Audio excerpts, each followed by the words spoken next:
Hey everybody, it is Brian Nemhauser, and we are here for episode 56, I believe, of Real Hawk Talk. Welcome as always to all the folks joining, whether you're on YouTube. Love folks to subscribe. If you haven't already, click the subscribe button, join and get notifications whenever we go live with whether it's a Real Hawk Talk show or Cable Thanos produces a new video or anything else that we do. You can find it on the YouTube channel. Also, we are on Spotify, so find us there as well. And then SoundCloud, soundcloud.com/hawkblogger. You can subscribe there, or any of your favorite podcast subscription options, whether it's Stitcher, or iTunes, Google Play. We're kind of everywhere. So it's been a little while, but we got the crew back together. Nathan will be joining us in just a bit, but Evan, man, how is your health, dude? I hear that we've got to do a little health check here because you've been eating enough in and out that your doctor actually intervened. Tell us a little bit about that. Yeah, so I got a new doctor, obviously, when I moved states and had some blood work, just routine stuff done. He just wanted to get some stuff on file, and he gave me a call the other day, and he's like, hey, man, you got to stop eating so much in and out. Your cholesterol's kind of high for your age, and we legitimately have to put you on some medication. And I'm like, are you kidding me? Like, my youth has finally caught up to me.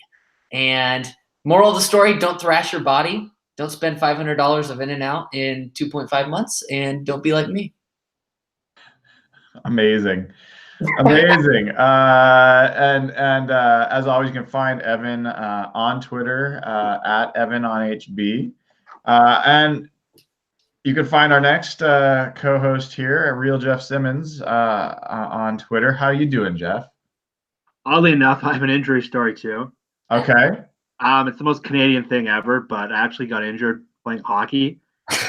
I had it's Luke Wilson would understand. And I had like a head-on-head collision. I actually had to go into the concussion protocol early last week.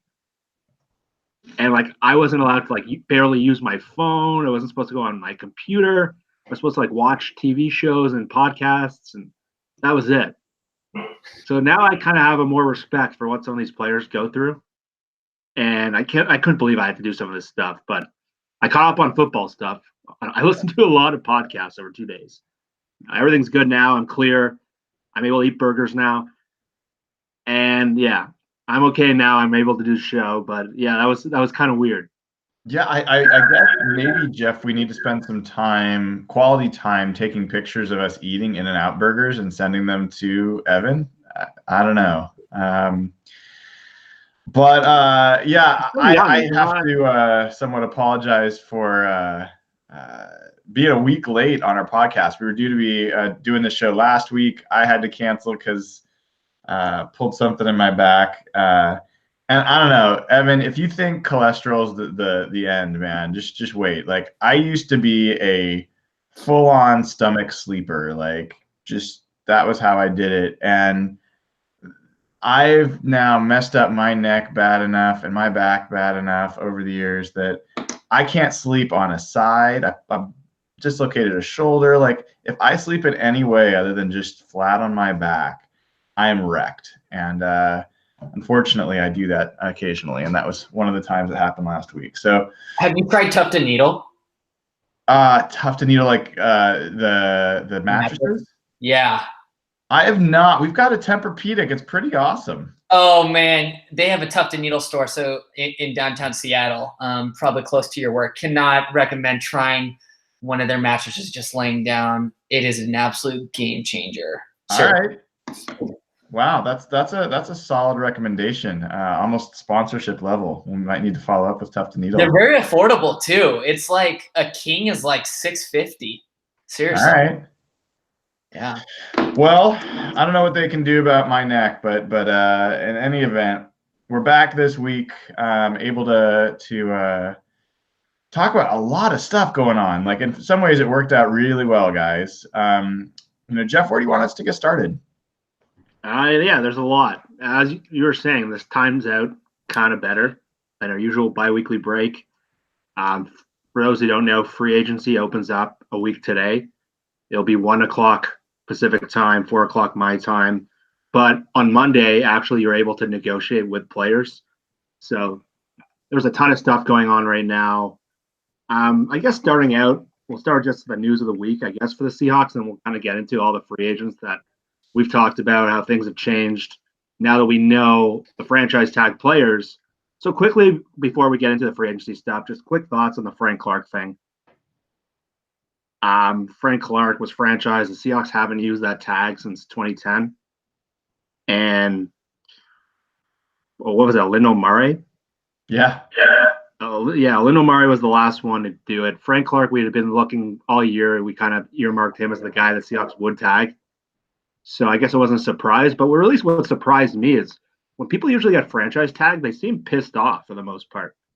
Frank, I don't know if this was just me who knows this, but Frank seemed excited. And I know he retweeted one of Russell's tweets, and that sparked me as unique. I can't remember a player getting super excited to be franchise tagged. Usually players are bitter, they're going to hold out. Frank was recruiting players on Twitter. And Brian, did that spark you as different, or was just a unique situation? I was still thrown off by that. Yeah, I think it was encouraging for sure. You kind of wait to see how the players are going to respond. Frank's been pretty positive all along the way, and I think he and the team know that he's not going anywhere. And I think he also did well, and he's not the only one that's in a situation from a defensive end position. He's seen DeMarcus Lawrence go through this. He's seen other players go through it. Pretty much every defensive end, pass rush other than Trey Flowers got tagged. And so, I think his agents, he's leaving this to his agent. But I like that not only was he tweeting out to Russell, but he's been talking about recruiting other players. He's all about staying in Seattle. Even when I've talked to him in the past, he loves it here, but he absolutely wants to get paid. He celebrates other guys getting paid and cheers them on, and he knows that he's working toward that. And I also think that he's the type of guy that totally bets on himself. So if anyone thinks that, that was his best season, I think Frank Clark looks at that season and says, I was injured, had 2 injured wrists, and, watch what I do next year. So I think I would say that people's optimism that it's going to turn to a long-term deal, I don't share that. I think Frank's, unless something breaks in the ranks with the defensive ends and someone signs and then the dominoes fall, I think he's perfectly happy to go into next season on a franchise tag and push it again the following year and push up his value. Yeah. I know you've had some irrational fear that they were going to lose Clark because of some of the other free agent mistakes they've made in the last couple of years. Wait, are you sure Evan has irrational fears? Let's hold on a second. No, he's self-admitted this. He said he's not the most rational fan. But Evan's our cap guy. So we need to kind of get a sense of what's going on heading into free agency. So now that they have tagged him, does this limit them in any way? Are you excited by this? How does this impact the Seahawks? Yeah, that's a good question. So I think to start us off, it's important to set the context that the Seahawks have till July 15th, I believe it is, which is the franchise tag extension deadline. So they can sign him to a long-term extension up until July 15th. Still, obviously he's under tag currently. No other team can talk to him, negotiate with him, blah, blah, blah. I do remain hopeful that a deal is going to get done before July 15th. I would lean towards it happening. Absolutely. I think just the way Pete and John talk about Frank, he's somebody that they really like and find absolutely essential to the team, the future of that position group. I don't think this is going to be something that, the Seahawks, front office side would walk away over $1 to $2 million, discrepancy. I think he's too important to their plans moving forward. The one situation I was comparing this to was the DeMarcus Lawrence situation, which is really interesting. Obviously, Lawrence just got tagged also. I'm not sure if you guys saw in the news. Lawrence is not only not threatening to not show up to training camp practice, OTAs, workouts with the Cowboys. He's also threatening to not get shoulder surgery, which would mean if he delays his shoulder surgery, like he won't be able to play for most of the 2019 season. And the reason I bring up that situation is just I think this is a much healthier, positive, ongoing conversation between Frank's agent and the Seahawks front office side of things. So I honestly, this is pure just intuition. I think it's like a 75% chance they sign him before July 15th. I really think they're making good progress. JLC mentioned that they were making good progress. I think this is just one of those things where the deadline came up. They probably have some more stuff to work on. But I think they get him signed before July 15th. Yeah, that's pretty optimistic because they want to get him. He's a core player for them. He's one of their leaders for them. So, yeah, I think we're all in agreement that was a great thing to lock up Frank for the year, especially that he's happy. But I guess the big story right now, and it's going to be all week, and the buzz was going crazy today, free agency.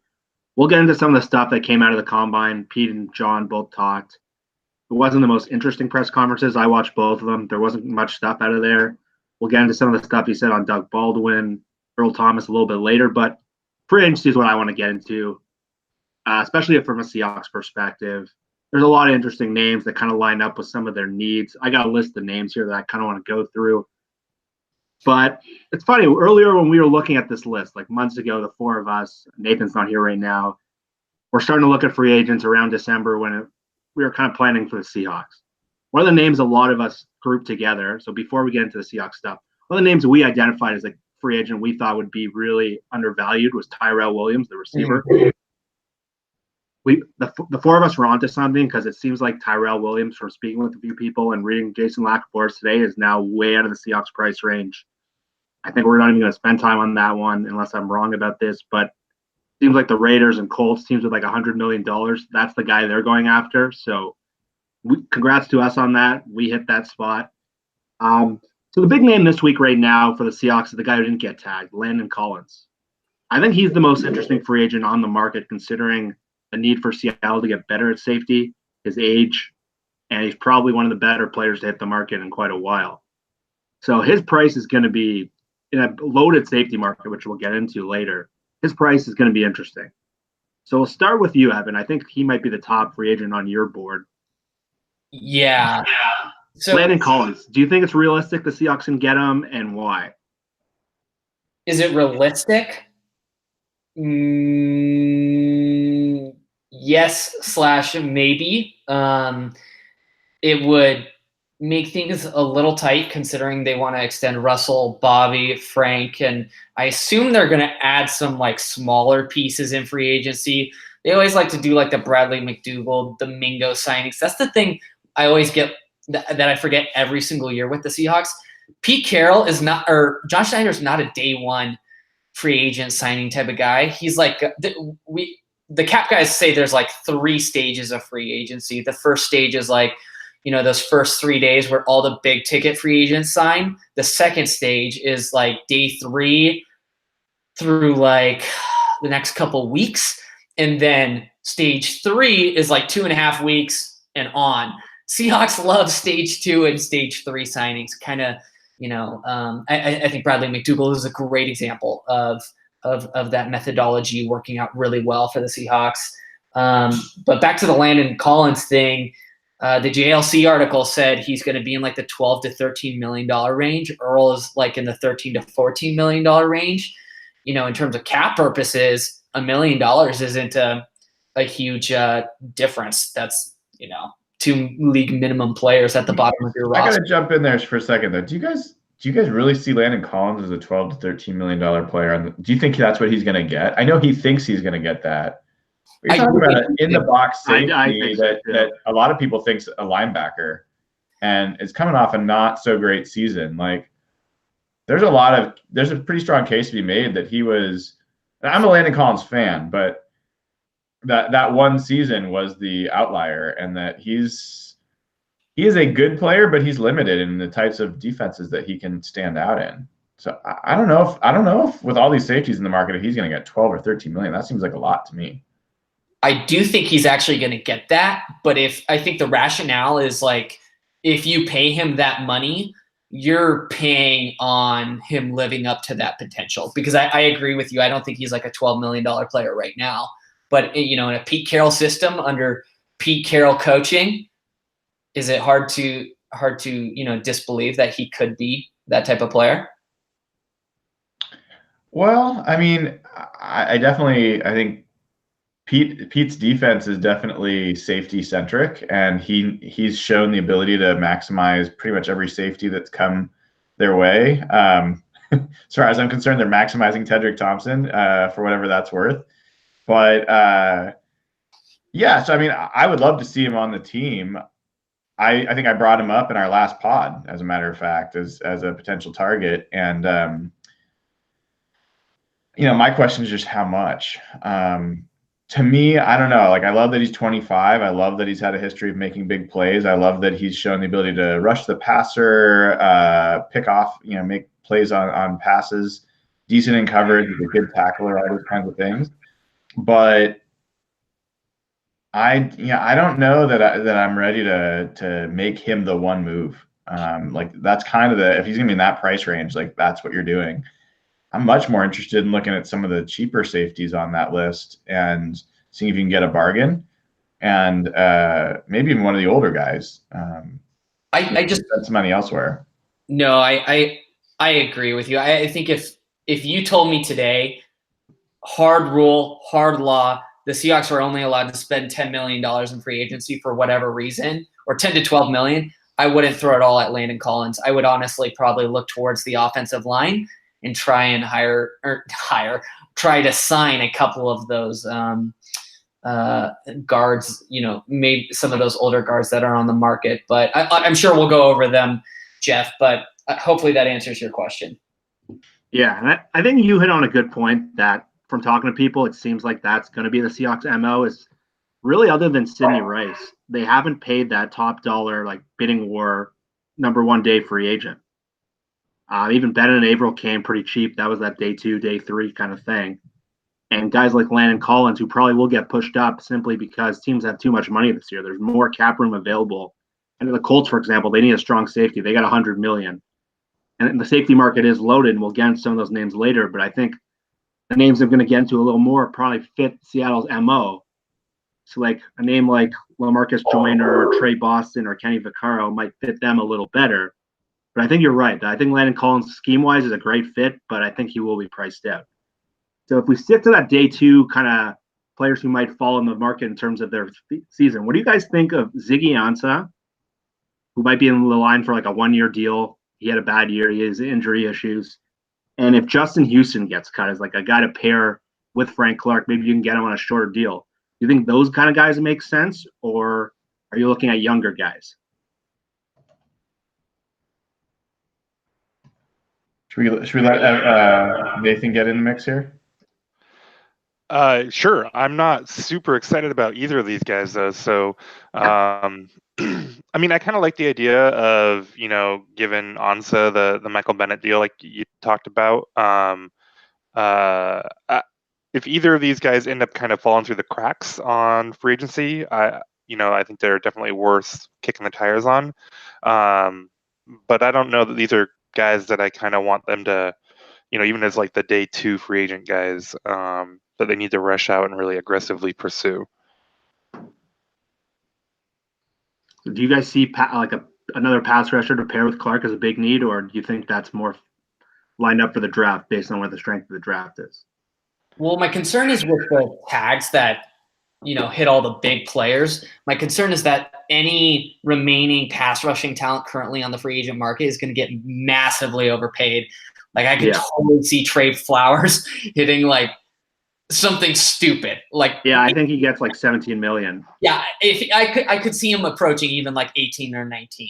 So I think any pass rusher you sign a free agency is gonna be, his value is gonna be overinflated probably by, like 25 to 30%. I just don't, unless Ziggy Ansah or Clowney.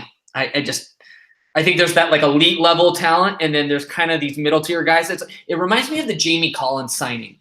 I don't know if you guys saw it today. He was released by the Browns after the Patriots sent him away last year. This is just we got to be careful in free agency. Like, I'm totally cool with paying elite talent and paying a high price for elite talent, but we can't. The Seahawks and other teams can't get stuck into this remaining talent. We're gonna just unload a dump truck of cash into their backyard type situation. I think that's not a good idea. Yeah, I agree. I had Trey Flowers, Preston Smith, and Zadarius Smith all kind of grouped together as guys who probably get way overpaid. I don't even think Seattle's in on them because they're going to get prices that probably don't match them. One name that did come up, I'm not a big fan of this idea personally, but I want to hear you guys' thoughts. Bruce Irvin. I saw Frank was recruiting him on Twitter. I know he liked some tweet or he retweeted something. I don't see him as a guy they should be getting at his age. I don't think his production's been great. What do you guys think of Bruce Irvin? Does it make sense as a guy you can put as your number 2 pass rusher, or would you rather those snaps go to Martin? What do you guys think of that? I really don't mind it, but again, it's about, kind of bargain basement shopping, right? If he's willing to come here for pretty cheap, I think you can look at him as a Mingo replacement, and you can see what you can get out of him as a situational pass rusher, and sure, that makes sense. Now, if he's wanting, $6-7 million or something like that, or if you're going to be competing with other teams to get him, then it probably doesn't. I think that's true. A lot of this, to go back to you just mentioned several pass rushers, right? There's Darius Smith, Trey Flowers, Justin Houston, Anthony Barr, Ziggy, Preston Smith. Not all of those guys are getting paid. Yeah. And I'm not going. If I was a GM, I wouldn't be paying a premium to get the one I wanted. I would just sit back and see who it is that falls through, and then and look at grabbing that guy. Well, I'll tell you this right now: Mingo has a $5.9 million cap hit for 2019. Mingo does? Mingo does. So I think there's a very high chance he gets cut, and Bruce Irvin is absolutely an option for the right price. Yep. But the Seahawks could cut Mingo and save 4.8. Yeah, I mean, I love Bruce. I mean, I think every Seahawks fan really likes Bruce. I don't think Bruce is a difference maker where, all of a sudden the defense is going to completely turn around with adding him. And I don't think he's enough of an additional pass rusher to add in there. I think if he's your third pass rusher, I think you're in good shape. If he's your second pass rusher, I think you're struggling. So for the right price, I think he's interesting. I certainly would trade him out for the Sam we've been dealing with the last year, and for the cap money that we're spending there, I don't think that makes any sense. But look, I think when you approach free agency, it can't just be one player or another player. It's got to be looking at the position depth. Each position, what's the depth of players available? What's the spectrum of talent available? What is your need? Like, do you have a young player that can be given a year or two more to develop if you bring someone older in, or is the cupboard bare and you need someone that's going to be there for a while? What's the draft situation at that position? Like, all those things factor in, and that's why, to me, it's almost like you got to look at the safety position first. There's a lot of players there, right? And you have choices. You've got premium options like Marcus Joyner. You've got Landon Collins. You've got some big names in there that are going to be young enough and good enough that they're going to command a lot of money. And then you've got some really good players that are older that aren't going to, command quite as much money or as many years. So the downside risk is a little bit lower. And, if I look at something like Delano Hill, I'm pretty down on Tedrick Thompson. I don't think that's going to turn around. I'd love to be wrong, but I don't think that's going to change. I'm still not totally convinced Delano Hill can't turn into a serviceable player, or even serviceable sounds too negative. That Delano Hill can't be a legitimate starting safety. I was really high on him last year, and he just didn't really get it until the end. Some chances. So anyway, I put all those things together, and I'm just much more interested in the veteran safeties than I am in either drafting a young one or in signing one of those guys to a mega deal. Like, I'd rather have Earl Thomas over any of them, but I know that's not going to happen. So, yeah, I don't know. I think guys like Eric Weddle are super interesting. I know he's 34, but do I think that for next year he can still be one of the top 10 safeties in the NFL and would drastically upgrade the backside of that defense? I do. Like, and I don't think he'd cost much money, and you could spend it elsewhere. Like, if you could choose between Landon Collins and Roger Saffold, I'm not saying that you're going to pick one or the other. Like, I personally would rather go bigger on the offensive line and upgrade talent there than go cheap there. So, anyway, that's kind of my perspective. It's interesting you say that because I don't know if you guys heard Pete talk. I think it was with John Clayton last week. He asked him about the safety position, and he raved about Delano Hill and didn't mention Tedrick until he was forced to. I don't know if I'm reading into things, but to me, that jumped off to me. Is there any hope for the Honey Badger? I think there's too many suitors. I know Bruce Arians wants him back, and I thought he was like. I remember texting you about him in like November. Yeah, he's only 26. Is he 26? Yeah, and he loves Russell. So I always thought he'd be the perfect free agent. Wow. He could play nickel. So before we get into a couple more questions on that, one guy all the Seahawks fans were talking about last year was Ndamukong Suh. I remember when Sherman got cut, they all thought the money was going to go to Suh. His name has not come up anywhere in this free agency talk this week. I haven't heard anything about him. He had a weird year. He kind of coasted all year. Then in the playoffs, he like absolutely dominated. Is that a guy worth going back in on? I know everyone wanted him last year. Or is it just too old, blocking Poona Ford? What do you guys think of him? Oh, I wouldn't say that I didn't think he really coasted last year. Mm-hmm. He ended up with 4.5 sacks, which is the same as he had the year before. He had 5 the year before that. So, from that perspective, I don't think he dropped off. I don't know about pressures and other stuff, but I didn't get the impression that he slowed down. And, he dominated for stretches in the Super Bowl, so he can definitely still play. I also don't think that he is blocking a guy like Poona Ford. They are pretty different types of players. So, to just repeat myself over and over again, if he's a guy that falls through the cracks and you can get him a little cheaper, and I don't think you need to go real cheap on him. Like, you can still pay Suh a little bit of money, and that'll make sense. So I think he's definitely someone that actually makes a lot of sense for this team, considering that he should be able to play next to Reed really well. He's not really a guy that's going to block Poona in any real meaningful way. You think he could slot into that rotation pretty well.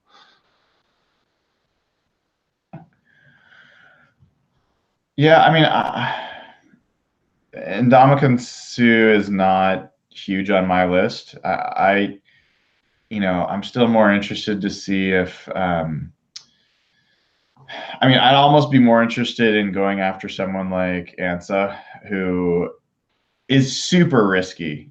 But if you can get him on a 1-year deal that is cheaper, and if he comes through, I think the upside's much higher and the downside's lower.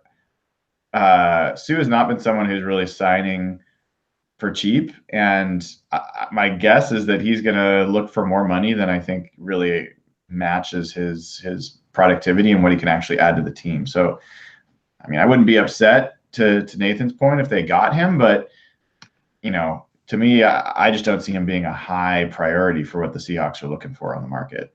Okay, so you guys shut down most of my ideas here. So why don't we flip this around? Don't forget, Jeff, we got Jamie Meter from the Browns. Yeah. We got everything we need. Schneider did talk about him, like, out of the blue. He seemed excited about him. But, yeah, how about a couple names from you guys that you guys have maybe, like, targeted, or knowing what Seattle's kind of perspective is on free agency? How about a couple names now that we know a better idea of their situation compared to the last time we talked about it? Maybe just bounce some ideas around the room. Who are you guys liking, and who do you think are the ideal targets for this team? Brian, let's start with you. Well, it's hard for me to go just general. Like, if I'm going to look at let's look specifically at secondary to start with. Yeah. I mean, we talked about Weddle. I still think he's got something. He'd be someone I'd definitely check in on. I'm intrigued by, I'm intrigued by Darian Stewart as well. Was just released from the Broncos. He's a little bit older, but I think an interesting free safety player. I'd be fine with Honey Badger. I think I read something from him that just gave me the impression that he was not going to be a likely target or likely to sign with a team like Seattle. But I think he's a playmaker. So yeah, I'm kind of just curious to see how that group plays out from a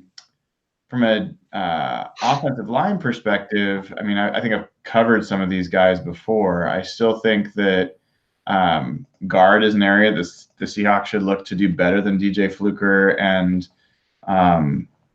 Sweezy. I think I would kick the tires on Roger Saffold and just see. I don't think at a 31-year-old, probably expensive guard, that's probably not where I'd want them to go. But depending on his price tag, James Carpenter is interesting.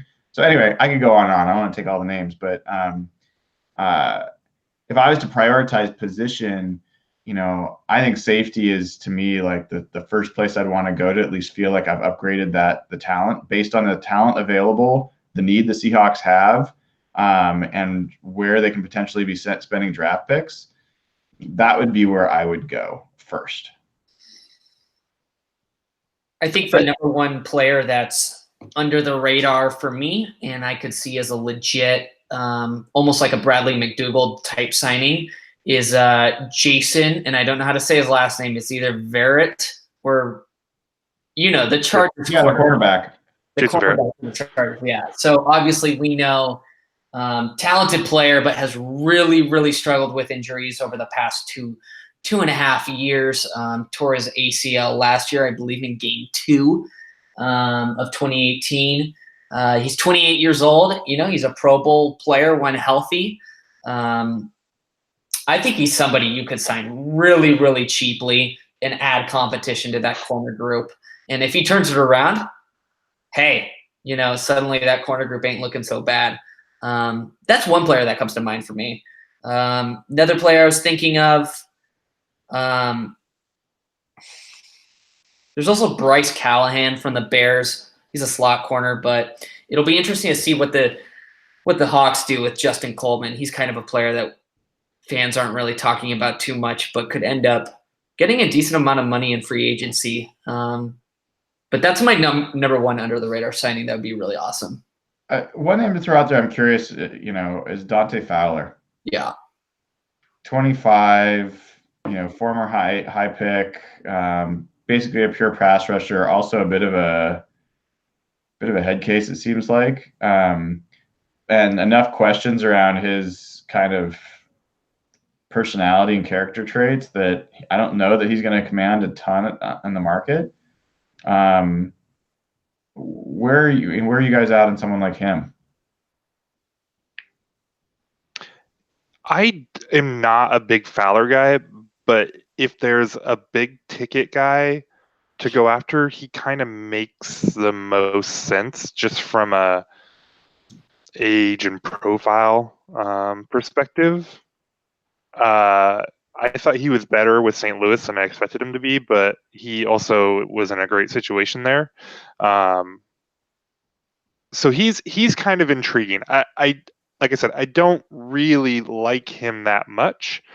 Only ended up with 4 sacks on the year. Haven't really, converted on that potential. And even as a prospect, I wasn't wild about him. But just the age and everything, that's one where, you can kind of squint at it and see he might be someone worth, pursuing a little bit aggressively. 15 games, 30 tackles, 4 sacks, 5 tackles for losses, 6 QB hits, 2 forced fumbles, and 2 fumble recoveries. Pro Football Focus rated him as the number 53 edge defender. All I know is the Rams pretty much will not be able to compete with extending him since they have such little cap space. I think they're dealing with like teens in terms of space. There is a 23-year-old, highly thought of defensive end that just hit the market. His name is Malik McDowell. I don't know if anyone's just going there. No, but seriously, there are a couple other names that came to mind for me. Sorry, I lost them after my joke. Where was it? So Ethan Westbrooks from the Rams is a guy that I don't think he's your top frontline guy, but he's been stuck behind a lot of players in the Rams defensive line. He's 28. I think he's interesting. And an old name, but not an old man, Benson Mayowa, 28. Again, I think those are the kind of mid-tier guys that could have some upside that are worth spending some time thinking about. What do you guys think of Bradley Roby, the cornerback from Denver? When the year they drafted, I think it was the 2014 draft. I think the year they traded out for Teddy Bridgewater. Apparently, Roby was their free agent target. Their draft target, and he went one pick before them, right after the Denver Super Bowl. Would he be a guy that makes sense, or is he going to get priced down? Yeah, Evan doesn't seem impressed.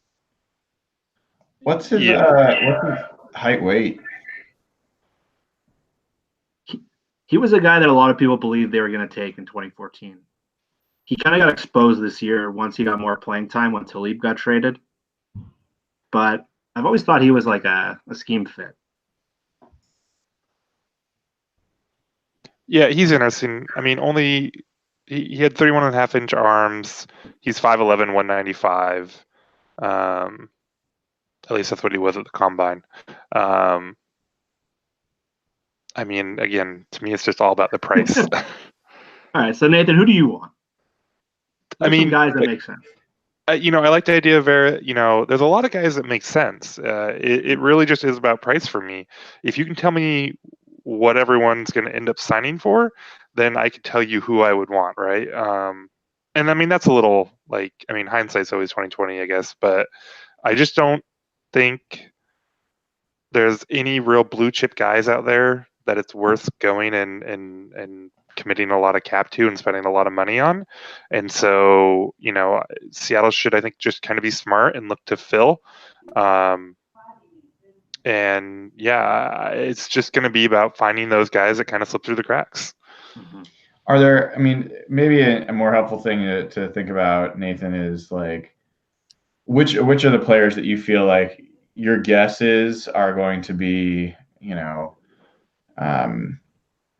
appropriately valued or potentially have upside? There's going to be a reason why maybe they'd be undervalued in market. That'd be one way to talk about these guys. And the other, are there any guys that you feel like are worth actually spending a premium on and actually, is there any guy that anyone here feels like the Seahawks should actively go after on day one where they're spending top of the market money? Like, I'll say that I don't. There's no one that for me, I think the Seahawks should be doing that for. Nope. No, I don't have anyone on my list there. No, I don't either, because the two biggest positions they probably should be addressing, pass rusher and safety, there's good depth. So they can sit back, like Nathan's been saying, and probably wait on these guys and see who falls through and be more selective, right? Yeah, I think there's a lot of interesting depth on the defensive end side. Marcus Golden is another name, 28. You've got Robert Quinn, who's another name. I never was a big fan of Coney Ealy, and they've had plenty of chances to get him, but he's another name. Like, there's a pretty long list of guys there that are in the and the guy I've always kept coming back to, Christian Covington. That would be a guy that I would love to see. He's 25, defensive tackle. He's probably a day one guy. He's the kind of guy that will get more money than he's probably worth, but that'd be a guy I'd be really excited to see if they named him. So I want to touch on this quickly. Evan, you had a very strong take. You never do that. On Twitter about DJ Fluker and J.R. Sweezy. We haven't really talked much about Seattle's own free agents. There's a lot of them. KJ Wright, Earl, those two, Coleman. So expand more on your take on Fluker and Sweezy. You were very strong in the amount of money that they do not deserve. Oh, I was like wondering for a second. You can't keep track of all these. But I don't think it's that strong of a take. It got a pretty negative reaction, but I don't think paying DJ Fluker or J.R. Sweezy over like a few million a year, like 3 to 4 max, is anything ridiculous to ask. DJ Fluker was surprisingly good in pass pro. He like ranked 18th. I was shocked to see how bad J.R. Sweezy was once I dug into the numbers postseason. If I had to choose, I would retain Fluker and I would go after Roger Saffold for left guard. I think if you can pull in that Rams guard, slot him in at left guard, and give Fluker another year at right guard, suddenly that offensive line, it's not amazing, but that left side would be pretty decent. And yeah, I think to circle back around though, I would feel really uncomfortable paying DJ Fluker anything over $3 to $4 million a year. J.R. Sweezy anything over 2.5, 3. J.R. Sweezy was pretty bad. I think he's somebody you could bring in back to compete for the position, but he was not good enough that he was like a must extend type player. I'd be really disappointed if they gave either of those players any more than a few $1 million. Yeah, and one position. Yeah, Brian, you touched on that in our last article, right? Yeah, I just feel like a broken record about that. Yeah, Fluker, like I love him as a player, in terms of the fit and the kind of attitude he brings. I really have questions about his durability, and if I had to choose one, I'd rather get Sweezy just because of the durability. I think, but Eric Kush, I have interest enough on the totem pole that I don't think he'll cost a lot, but he's young enough to still be interesting, and I think has some upside. Even guys I mentioned, Levitri, have come back to him a bunch. Ramon Foster from Pittsburgh. Like I think there's some other guys out there that are interesting, and I agree with Evan very much that they should not feel like they have to spend a ton of money on the guard position. I think they should be able to get some reasonable deals given the age and some of the injury history of some of these guys. Yeah, it's hard to argue that. This has been a very logical and realistic show so far. Kind of upsetting, but one area we haven't really talked about at all, I mentioned Tyrell Williams briefly. One of the big stories to come out of the combine from the Seahawks perspective was Doug Baldwin's health. He's already had, 2 surgeries, shoulder and knee. He's 31 years old. His future remains a little unclear with dealing with a lot of injuries.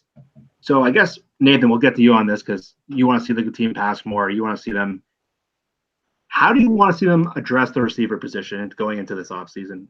Maybe it's a draft thing. I know you start digging into the draft. Where do you want to see them go at receiver? Yeah, I'd love to see them draft a receiver. I think that just makes sense. Even if Doug's good to go this year and even next year, I think the clock is ticking on him. When it came out about those surgeries and stuff, I tweeted out that and I think Pete Carroll said that they're counting on him or something. I don't think I got a lot of flack for it, but they should not be counting on Doug Baldwin for anything at this point. Just age and everything, and so drafting somebody to eventually kind of take that spot makes a lot of sense. There are guys I really like. Hakeem Butler is really interesting. Tested a lot better than I think people expected him to. Emmanuel Hall has some kind of Tyler Lockett to him. Tested really, really well. So I don't think there's a ton of top end talent at wide receiver in this draft, but there is some deep talent there. And so I think that's a great option for them if they want to go that route. In terms of free agents, I've said a couple times that John Brown's a guy that I think kind of fits their mold for what they've looked like. In the CBS article, they're talking about him getting maybe $8 or $9 million a year. I wouldn't do that for him.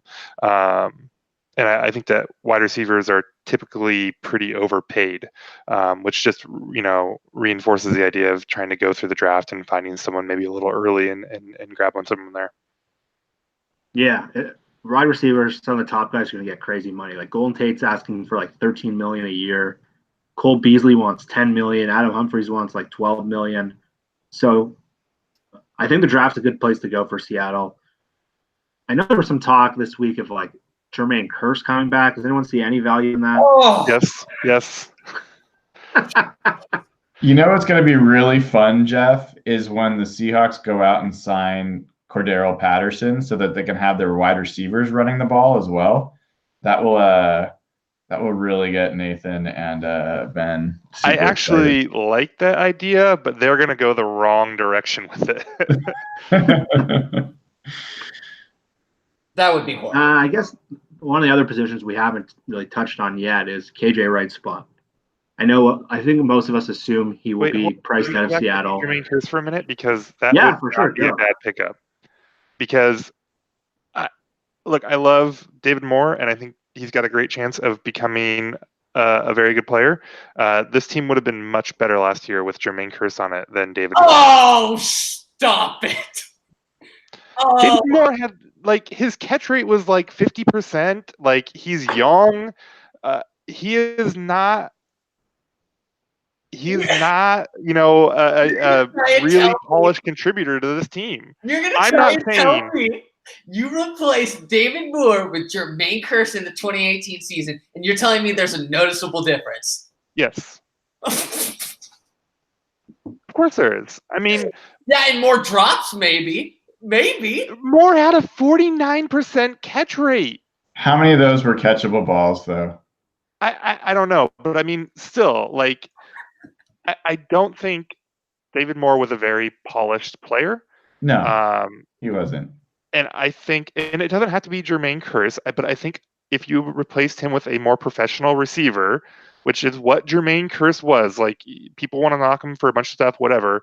He was usually in the right place. Russell had trust in him. I think that they are a measurably better team with Jermaine Kearse on it last year. And if David Moore doesn't end up taking a step forward, having a player like Kearse could be helpful. There's no doubt the Seahawks need to look at receiver. I mean, do you guys want to know who's on the Seahawks roster currently at receiver? Assume for a second, let's just take the worst case scenario that Doug Baldwin, that they can't count on him, like Nathan was saying. Then you're talking about Jerron Brown, who should be cut, Amara Darboh, who should be cut. Still around. Who was cut and just came back as an IR guy, right? Tyler Lockett, who's great. David Moore, who's got potential, but is a rotational player. He's not a frontline starter yet. Keenan Reynolds, who's a practice squad level player. Caleb Scott, practice squad. And Malik Turner, who I think could actually be a contributor. But, I mean, the cupboard's pretty freaking bare. Yeah, so, I got the sense from the beat writers that they want to add – this position is a higher priority than people are thinking. I think draft, they're going to go somewhere around 2 to 4, and I think they're going to be in on free agent guys, maybe some of the middle, lower tier. I got that sense reading a bunch of different guys last week. Yeah. So I feel like I should call out that Jermaine Kearse actually had a lower catch rate than David Moore last year. Hey, celebrate the honesty there. Yeah, nice. Not confirming the priors. I love it. But my point is, I guess, someone like Jermaine Kearse, who is a professional receiver, that is going to be very cheap. Jermaine Kearse is interesting because of his price tag. And it does not have to be Jermaine Kearse. There may be better options than Jermaine Kearse. But again, just finding somebody that's a little bit more polished, that is on a vet min deal. Okay, I'm gonna throw out some wild names here on the receiver side. All right, 25-year-old Devin Funchess. I actually think there's going to be more hype around him than you think. I'm curious. I mean, he's a big body, drops like crazy. I don't know if anyone's going to pay him frontline money, but he's an interesting target. And here's another one that I don't think anybody's talking about. 26 years old, Black Mamba, DeAnthony Thomas. Could he be a guy that the Seahawks... They already have a better version of DeAnthony Thomas on the team. Taylor Gabriel, catching short passes and taking them longer. They already have J.D. McKissick, and they don't use him. Thomas is another level athlete compared to McKissick. That is not really true, actually. I'm going to pull up the combine numbers real quick. He disappointed, though, in the testing, which maybe, admittedly, it's not everything, but. Yeah, and Carroll is a big DeAnthony Thomas fan, for what it's worth. He killed him in that KC game a couple years ago that they lost. Mm-hmm. What? All right, just take a guess. What do you think DeAnthony Thomas's 40 time was in the combine? 4.4. Anybody else want to take a guess? Say what? Brian is wrong, so you can't do worse. 4.5. 4.5. Yeah, he is a guy that did not actually test well, which is part of why he ended up, I think, not doing as well. Yeah, well, but what has he done? Like, anyway, well, I'll keep looking there. So he doesn't float your boat. The approaches though. This doesn't address the position seriously moving forward. This is like stopgap. But what about a guy like JJ Nelson? 27. That guy is a deep threat. Great. I mean, he's really an interesting receiver. I personally thought he was a real weapon for the Cardinals until they didn't have a quarterback that could throw to him. And you could get Kelvin Benjamin, and he could eat a couple receivers along the way. Like, might as well bring Eddie Lacy back too then. No, I'm serious about JJ Nelson. I think he's an interesting name. I think DeAnthony Thomas is interesting. As kind of under the radar, wouldn't cost a ton.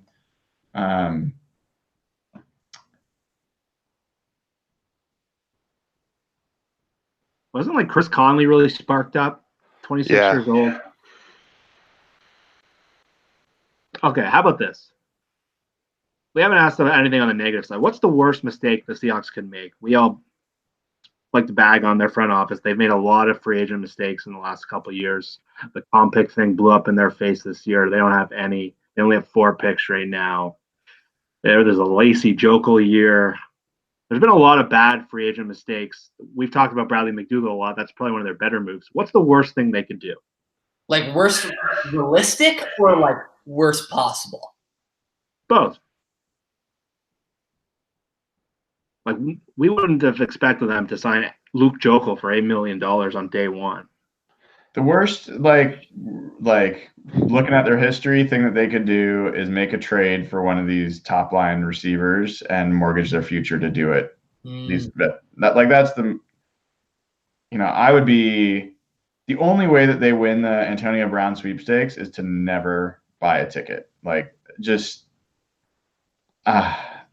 I'm really hopeful that we do not get something to emerge there. Hopefully that's not going to be the case, but that's one that comes to mind. That report that they seriously considered it internally makes me nervous. I mean, they should seriously consider that stuff, though. No, they shouldn't. Why would they consider everything about the Antonio Brown situation says no for the Seahawks? So you would not trade for him under any circumstance? I mean, I wouldn't give up anything higher than a 3rd-round pick. Okay. What if they offered Penny for Brown? I would not give up our superstar offensive player. Nice try, Jeff. Nice try. Well, you said anything above a 3rd-round pick. Yeah, no, I think it's more of like a emotional team chemistry mismatch that would not work out super well.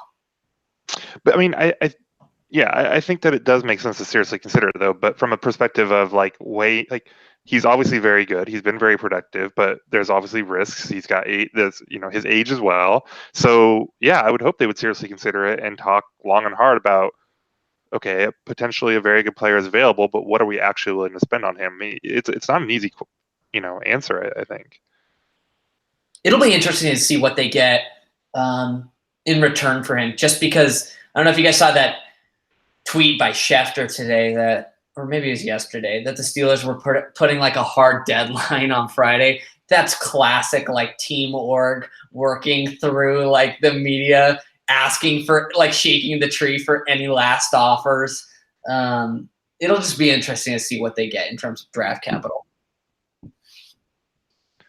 Getting back to one of the worst things that they could do, I really think paying one of these receivers a lot of money would be just a really poor investment. I mean, we know how much they like to pass. They tend to prefer to limit that.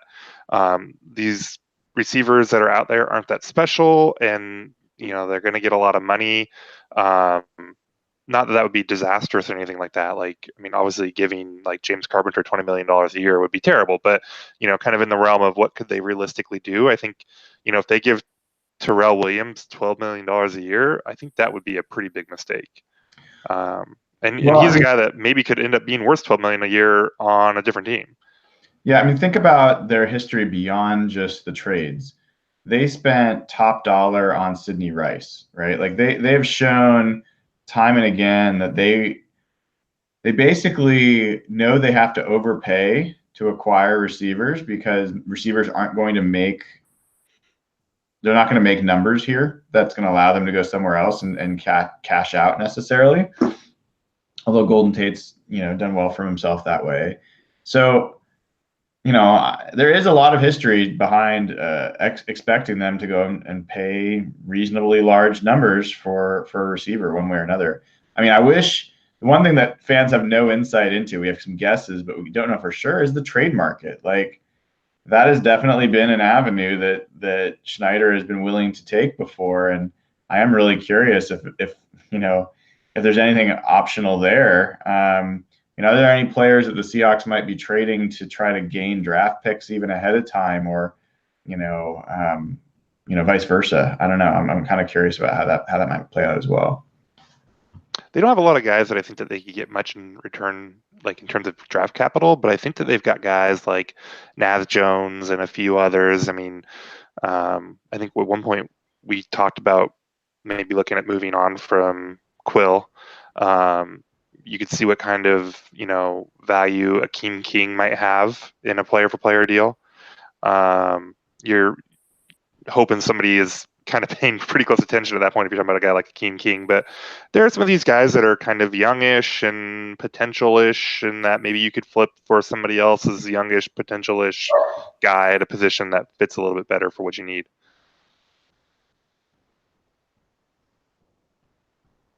Yeah, it's going to be hard for them to make a trade, right? They have 4 picks. They want to get more.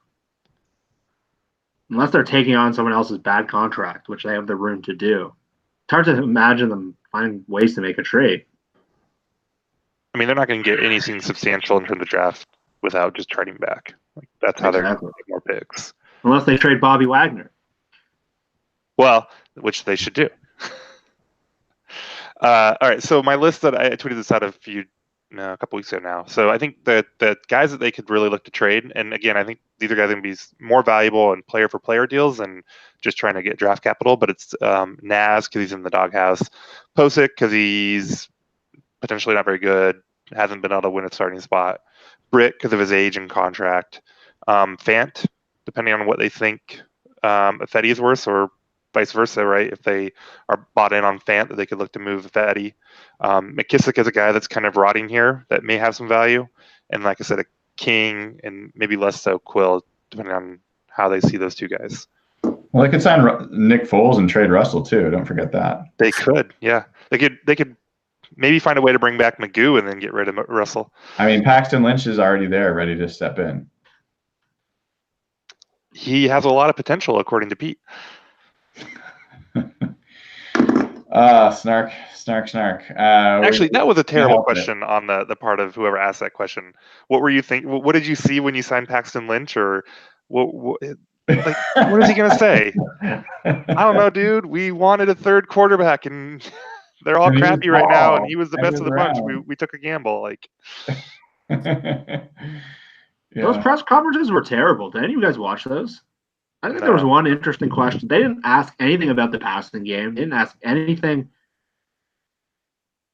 For those people who listen to our show and you guys are beat writers, you got to ask these guys these questions. You got John Schneider, Pete. They haven't spoken in months. Not one question about the passing game. I was very disappointed to see that. Yeah. Like a local. But, local, national media. I think that John has changed drastically from his first year as a GM to now in terms of what he's willing to say. He used to be an open book and he used to give away so much information and didn't seem to hurt him. Like they had their best years back then from a talent acquisition standpoint. But now he is very cagey and he just doesn't say anything. So I don't know that even better questions would have helped, but I agree with you just from a job integrity standpoint. Not great. What do you guys make of the Kyler Murray stuff? I know we don't. Do you want Arizona to draft him? Do you want to see him in the division? I know this topic's been beaten down if you've watched any ESPN show for like 5 minutes, but do you want to see them trade Josh Rosen? What do you guys make of this? I don't want him in the division.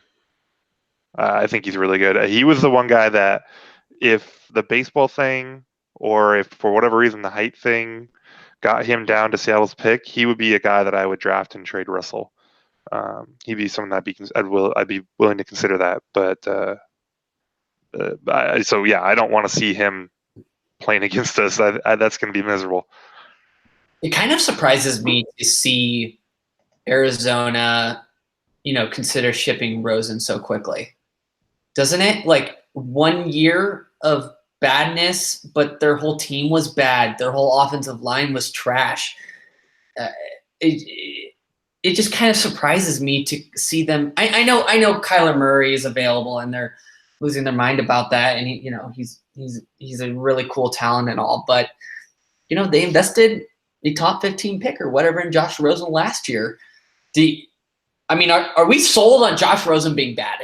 Is I guess what I'm saying. Well, they didn't. The people that are there didn't invest in him, right? The Cardinals invested in Rosen, but is Steve Keim still there? Yeah. Okay, so Keim's still there. Okay, but he's not. The quarterback or the former quarterback coach now, Kingsbury. He's not Kingsbury's guy, and I don't know. I don't know that he was that great of a prospect. I mean, he's a quarterback, so he went high, but he was the fourth quarterback taken. He went behind Josh Allen. And a lot of that was for some silly stuff about how the NFL evaluates personalities, but I'm not sold that he's bad. I thought in that, especially that first Cardinals game, he had some nice throws against Seattle, but I don't think he's someone that you are just you're just ride or die with at this point. I don't know how anyone could look at Rosen from last year and say that's a future franchise QB that lifted his team in any way. I mean, and that's not a huge knock on him because I think the team was clearly really bad. But even Troy Aikman, his rookie year when they were 1-15 or whatever they were, you could see the talent. It was obvious. It just wasn't coming together yet. I don't see that with Rosen. I think Rosen's most likely career trajectory is, a bottom half of the league starter for a team or, maybe a backup. I don't think he's a guy that I'd bet a franchise on, especially if you've got another guy available to you that does look like he has star potential. So I wouldn't be, shocked if Rosen becomes a better player. And I didn't see anything that made me think he was a total waste, but I wouldn't hesitate at all if I'm the Cardinals and I think I could upgrade that position. I'd do it in a second, especially if I think I could net some draft picks for another top 5 quarterback, that I could use elsewhere on the team. Why wouldn't you do that? Yeah, if that happens, it gets scary because then the Niners probably get Bosa. The Cardinals probably get Kyler Murray. And does that make the Rams? Are the Rams in trouble now? I know, Brian, you wanted to touch on this. Saffold's probably going to leave. We've talked about that. They didn't retain their center, John Sullivan. What do you make of the Rams going into this offseason where Evan mentioned their cap situation earlier? And they lost Mark Barron. They cut Mark Barron as well. Not super critical to what they do, but was a useful piece that they were able to deploy in that defense. Someone was able to track Russell down on scrambles, although looking at how Russell's been thick around the middle of this offseason, maybe it's not as impressive when people catch him anymore. But and they also have Lamarcus Joyner, is gone. So look, even if the only thing that changed between the Rams between this year and next year is that 40% of their starting offensive line turns over, that's a huge, huge change. Like that's the best offensive line or one of the couple best offensive lines in the game that had a lot of continuity, good mix of veteran, talent with younger talent. And I don't know. I think that's big. You've got the Todd Gurley question marks regarding his health. And I know that the Nathan doesn't think it matters at all. But the guy scores touchdowns like crazy, and CJ Anderson had a good couple games. I'm not convinced that's a large enough sample size to assume that he and Gurley are totally interchangeable. So I think there's a ton of question marks, and we don't know what Cooper Kupp's going to be like when he comes back from this injury. Like, is he going to be the same player? So when Doofus behind center does not have the same pass blocking and pass protection that he had the last 2 years, I don't know that I believe that he's capable of being the same kind of quarterback.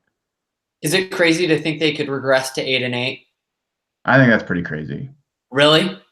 You got the best defensive player in the last 15 years, maybe 10 years. Like, I mean, he's like unreal dominant. And you've got a great offensive mind as a coach who's going to scheme open players and find ways to accentuate strengths. But yeah, I mean, to me, like 9 to 10 wins would seem like that's a pretty big pullback from where they've been. Yeah. I think that's realistic. It'll just be interesting to see how they overcome a lot of those pieces leaving. Sue, Joyner, Saffold, like Coop, you said, coming back from injury. There's some big names that are on the way out, and they still got to pay Jared Goff, and their cap isn't exactly getting less tight over the years to come. So it'll be interesting to see how they retain good players. I heard Clayton mention Barron as a possible replacement for KJ Wright. I think he's played more middle linebacker and safety. Do you guys see that as possible? It's possible. He's a pretty different player from KJ. So that would be, I mean, not that like he's some kind of, scheme, like he would fit, but like just in terms of what they've had in KJ, that would be quite the change. I don't think he should be their go-to plan, like as they should anoint him the replacement. He's a guy that you could bring in and have some competition with, but he's not an amazing player or anything. You're talking about Barron? Yeah. Yeah, I mean, I think he's a really interesting athlete that could be deployed a few different places. I am curious if they maybe see him as a safety. Like, could he be a Cam instead of a KJ? That's what he was drafted as in Tampa Bay, but he's kind of found his place as a hybrid linebacker. Could be an interesting, Seahawks zig when everyone zags kind of move. But I'm still thinking that they're going to look at Michael Kendricks pretty hard there, and that could be a pretty affordable plan. So if you could steal one Ram, whether it's Saffold, Fowler, Joyner, who's the one you'd want to take from them? Saffold. Yeah, him or Joyner. Yeah, Joyner's pretty intriguing too. Yeah. If Saffold was a little bit younger, it would be like an absolute no-brainer. But he's 31. But guards, he doesn't have a huge injury history or anything. He's been really pretty good, and guards should be good for at least another 5 years, into their mid-30s. So Saffold's pretty appealing, and I think would make a bigger difference from this offense. Like, to have a guard that can actually pass block a little bit would be nice. I really like Joyner. I don't know if he'll be in their price range, but I remember Jim Nagy, the Seahawks scout, was saying he really pushed for the Seahawks to draft him. But they didn't find room for him. They already had Earl there. I think he'd be a really good fit. Do you think he could cash out more than Earl? Could he what? Could he cash out more than Earl? due to age? Well, he's going to be 29. Oh, is he 29 for some reason? I thought he was like 6. He was 28 last year. I assume he'll be 29 this year. Never mind. I take that back. Yeah, 1990 birthday. November he turns 29. Jeez, old man. Okay.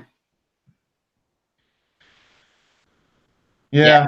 And then, I think Saffold would be nice. I mean, the most realistic big name that the Seahawks could potentially get. I don't know, guys. I mean, I think it's most likely going to be someone on the defensive line side. I don't know if I see them going for anybody. I mean, I guess they could go for one of the big name, veteran safeties that we were talking about. So in that sense, it would be a big name. But yeah, I don't know.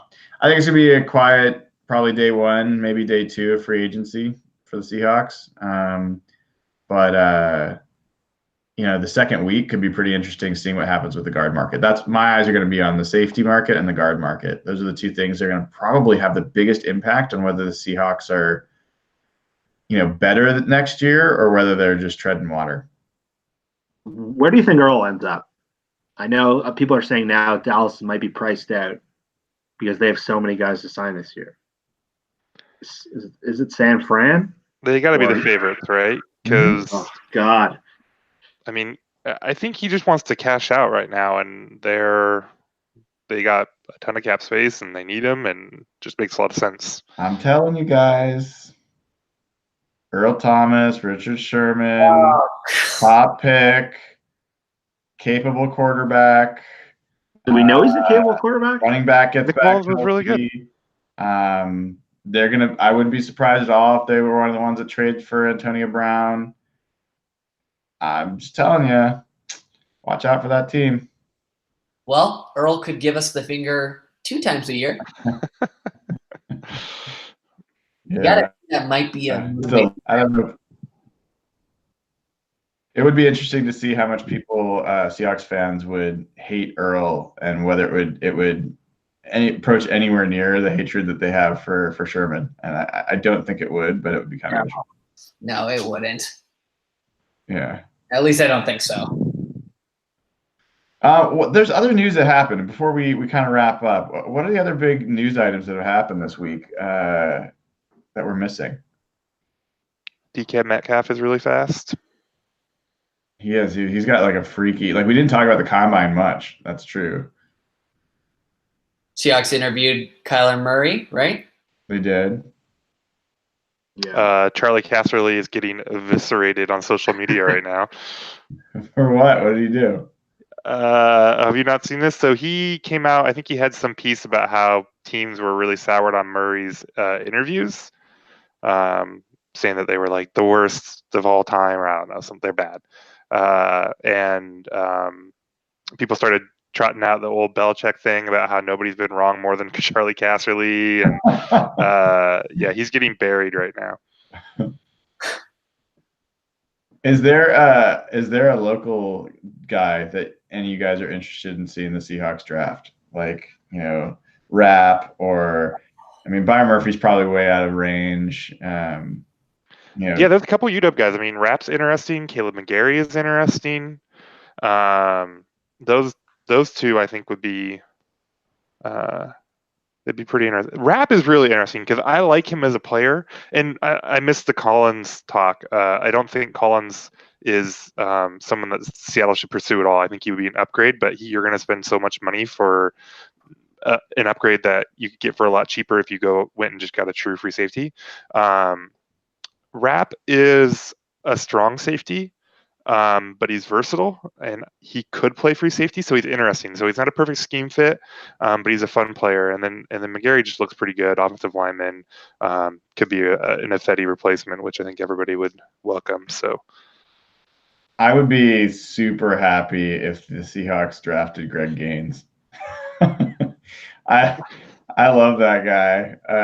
He and Janikowski should have contests about whose head has more trouble fitting in a helmet, but he's he's essentially a run stuffer, but I actually think he's got a little bit of pass rush potential to him. A little redundant with Puna. Yeah, I know. It's probably not going to happen, but I would be happy to cheer for him on the Seahawks. What about Dillard, the right tackle at Washington State? Or left?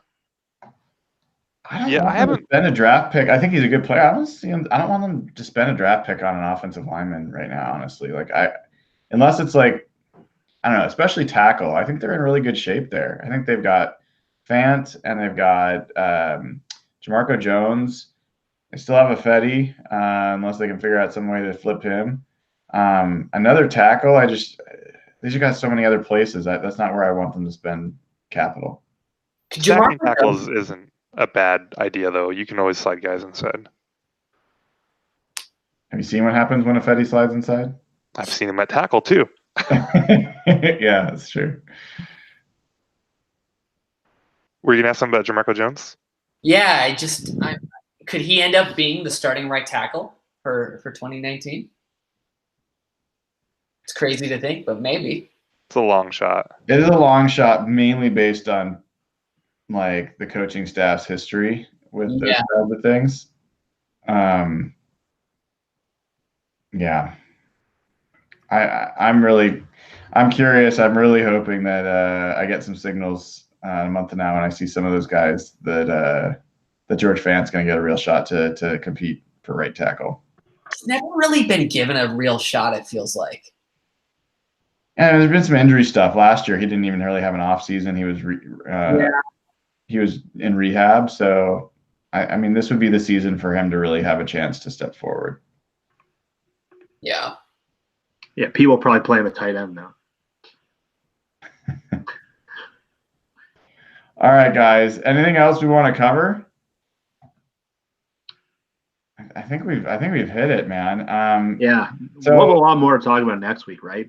I know. I'm thinking we're gonna want to at least tentatively have a show next week. Let's see how it goes. Can also take it to the following week, but people should keep an eye out if they haven't already. Make sure you subscribe to the YouTube channel. You get notified as soon as we create an event, so you know what's coming up, when we're going to be on, and when we have to cancel for any random reason.